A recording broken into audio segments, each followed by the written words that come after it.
Hello, everybody, and welcome to Epic BattleCry, the place where we, for the next 5 days, cut through the crap to get to the real deal on the gaming industry. Today, it is Monday, September 29, 2014. I am Daniel Kaiser, joined, as always, as we have been for the past 6 years, by my buddies Brent Adams and Tony Grice. How's everybody doing today on this Monday? Good? Damn good. Buddies. It's kind of a strong term. Buddies. Bosom buddies. That's true. Kind of. We should have like a sitcom back in the 80s. We ought to. Yeah. And like one of the people from that sitcom will still matter and the other one won't. Yes. There's actually just a quick caveat real fast. There's a Bosom Buddies store right next to a GameStop where I live. Really? And they only sell and like... they only sell like women's clothes in men's sizes?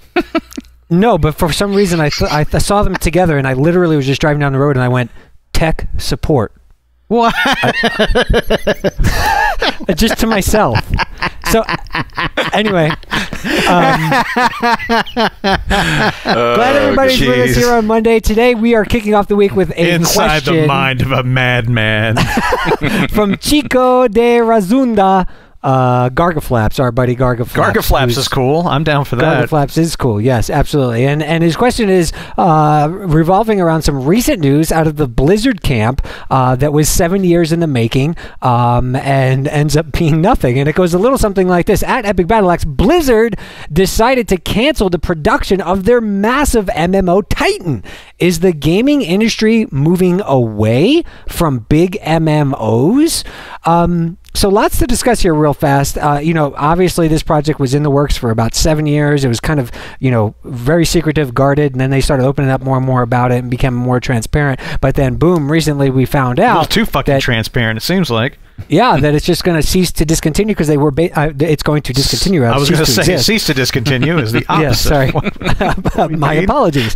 But anyway, the point is they were not confident in the game. They didn't feel it was bringing anything new to the table. Yeah. Brent, what do you make of the situation with Blizzard in regards to Titan and what it says not only about that particular game, but also MMOs at large? You know, I think that... I don't read as much into this as he might be, as Chico might be, given the question that he's asking. I don't read... Mainly because you don't read. Well, no, but I mean, come on. Like, you can't discriminate against me because of that. That's true. Monica Lewinsky says you can't do that no more. I think that... I don't know why like it turned into Eric Hartman there, but... anyway. I was wondering. My point, though, is that I don't read as much into this specific thing in terms of the industry and where they're at with MMOs. We've seen over the course of this show, as a matter of fact, I think we might have talked about fucking World of Warcraft on like episode 0 or 1 of Epic BattleCry. And in the time since we've been doing this show, it is interesting to see how the MMO space has changed. And as we kind of observed, it has fractured and it has splintered. It's no longer like, okay, there's a top dog and now there's a new top dog. You know, It's gone from the top dog now to a bunch of big dogs. Yeah, big dogs. I mean, really. Right, exactly. And I don't think that there's any reason at this point to think that is going to change, that these smaller MMOs that are supporting themselves, you know, things like, you know, Elder Scrolls Online, WildStar, you know, like even SWTOR.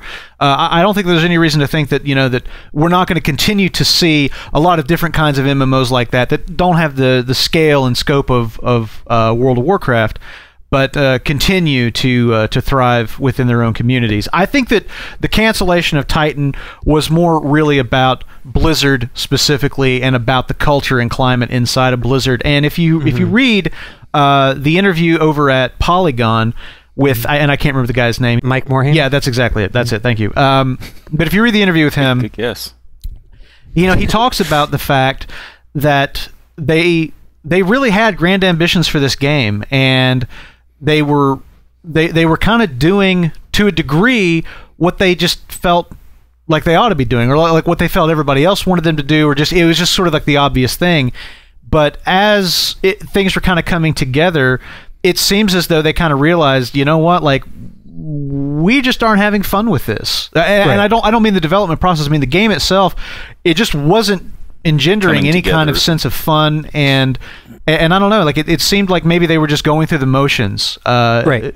to hear him say it, and they backed off of it. They decided to cancel it and say, you know what, like, we're just not sure that we want to be like an MMO company. Like that's the only thing that we're going to develop. And they were talking about Hearthstone and how some of these smaller games that they've done have really taught them a lot about doing games of different scale, and that Right. not everything's got to be WoW. So I think that the MMO space industry wide is fine, and I think that Blizzard just feels like their passions maybe kind of lie along a slightly different path than just trying to create the next WoW. TG, what are your thoughts on this particular Titan fall? Yeah, I'm pretty much in line with Brent there. I think there's a lot of things you got to the biggest part of the story, I think, is the fact that it's like, well, this game has been in development for 7 years. Right. How do you, in a roundabout way, it's like, how do you not have figured this out earlier in the process, or figure out a way around it by now? How did it take 7 whatever. years for you to realize this game sucked? Exactly. And, there's the thing is, so much has changed in 7 years, especially in this space. I mean, 7 years ago, WoW was the predominant force. It occupied a huger chunk of the pie of the MMO space than, frankly, I think anything ever will again. Just because of the time it came out, because it was kind of the not the first necessarily, but the best to kind of come at its time. Yeah. And so I think that there was a thought that it's like, well, we need to have the next thing. Because I think that they probably even said, okay, what is WoW going to be doing in 7 years from now? Yeah. Is it going to be, as big? What are we going to be able to continue it? Are we going to need to kind of transition people from it to another game? And I think, you could argue, WoW, even though it's been losing, losing players, it's still a pretty huge force to be reckoned with. Right. It's by no means has such a huge percentage of the pie as it used to, but it still has a good base of people. And also just the business, the industry is not the same way. I mean, the fact is, I think they probably realize that, like, look, we're not going to just own that space like we once did. And who knows, that might have changed, aspects of what they, kind of wanted from this game. I think that the second part of the question, that is the gaming industry moving away from these, I think you could almost argue that the exact opposite is also true. Like, I mean, the fact is, I don't think that they really are moving away. I think, if anything, it's just there are more of them, and I think that, because, I mean, they are, the MMOs out there these days, even the smaller ones, if you want to call it smaller, that sometimes aren't as, maybe don't get as much press as some others, still have huge install bases of people. So I think, if anything, you could just say that the amount of people that play MMOs, I think, has grown, and the amount of people that will play multiple MMOs has grown. Like, it used to be, I think, that the thought process was like, well, if they're playing one, they're going to play that one until they move on to something else. And I know tons of people now that play multiple MMOs. Right. So I don't know. I think things have changed so much that it's just not that surprising that they would, maybe want to go in a different direction. I will admit, the only thing I sort of find surprising is that that at the end of 7 years, they kind of made this sort of statement. It almost sort of feels like, to me, they're like, that maybe they would have been, I don't know, maybe they could have said, like, we actually originally we were working this as another title, but now it's going to be an expansion for WoW or something. Like we're going to take what we're working on and move it to something else. I mean, I don't know. It's just a little odd for them to kind of come out and be like, it's that canceled. Thing we were working on, it's completely canceled. Well, and that's kind of my point, and my 2 cents is, it speaks volumes about the status and the stature of Blizzard, that they could have, from what I've read, 100 people working on a game for quite a while, and I think in recent years they've decreased that down to like 30 people, a core team still developing it. They decreased it down to like 0 now. Yeah, it's now down to 0, but nothing ventured, nothing gained. Like Wayne Gretzky said, you miss 100% of the shots you don't take. So I think that they've been working on things, and they've even though this game will not see the light of the day, it's not a lost cause. There's going to be lessons learned. There's going to be things that they were trying to implement into both gameplay and also monetization models and other stuff that they've learned about the industry and also about themselves. So as far as Titan is concerned, I think that there will be remnants remnants of it that we'll see crop up, like you said, either in an expansion or elements of it that might spawn off into something else that they do. So it's not like 7 years just completely flushed and that's completely it. But as far as the game itself, yeah, of course, we're not going to see that product hit retail, but the legacy of it, or what they've learned from it, will probably live on in other products or other ways. But that being said, too, the second part of the question is about MMOs going away.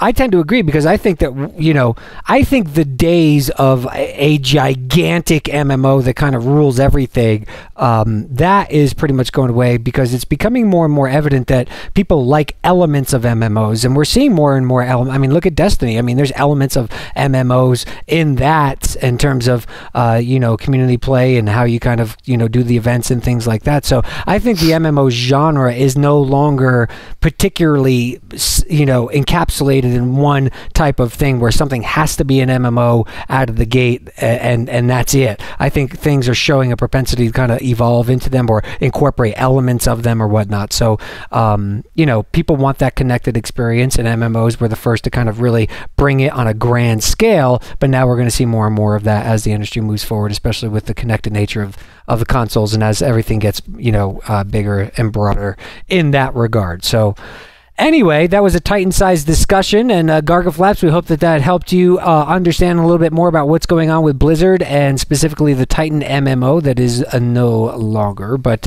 we do appreciate the question. What's going on with it is Jack and shit. Yes. And Jack left town. That's what's going on. Now, if you've got a question for us, you can send it. You can send it, but we ain't promising much. But at this point, for those who missed late last week, we did announce that this is going to be our last week of full podcasts for Epic BattleCry before we go into the next week's edition, which will be just kind of a reminiscing session and before we hang up the mic. So I do want to thank everybody for tuning in today. We've got a few more days this week that we will be covering standard format. So look forward to that. We'll see you tomorrow on the latest edition of Epic BattleCry. So for Brent Adams and Tony Grice, I'm Daniel Kreiser, reminding you to cry havoc and let your voice be heard. We'll talk to you soon.